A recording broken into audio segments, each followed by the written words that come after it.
乡亲啊，继续来看今仔日的台北股市，伫台积电甲电子股大起的优台之下，这个台股一度是冲破到13000点的大关，创下到台股的新纪录。也毋过随后台积电回动，台股的指数嘛对咧收起来、缩起来。今仔日的台北股市上尾啊，竟然是小小啊落一点，以12586点来收盘。分析师来提醒，台积电有利多咧支持，啊，台股短期内因为底线伤热，这震动整理的几率悬，所以投资人也是爱正谨慎。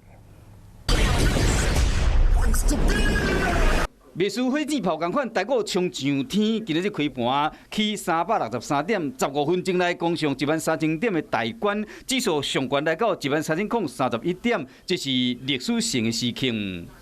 震荡是可能的，原则上这个行情从现阶段来看的话，还是有机会再往上攻。台股大爆冲，拢是因为台积电带头的电子股的族群，台积电连续2天大起，早盘起到466块半。最后是美国大厂英特尔伫半导体制定落后，无论是长线是短线，台积电拢被看好。Intel 这边的一个制程的落后，极有可能台积电会是一个最主要的一个受惠者，受到这个转单的效应。台积电有专门的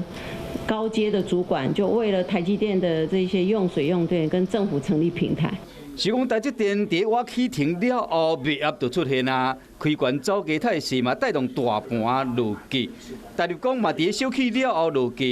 金融股甲传统产业表现是并并，伫台股遮热的背后，投资人恐惊嘛是爱时时保持警觉。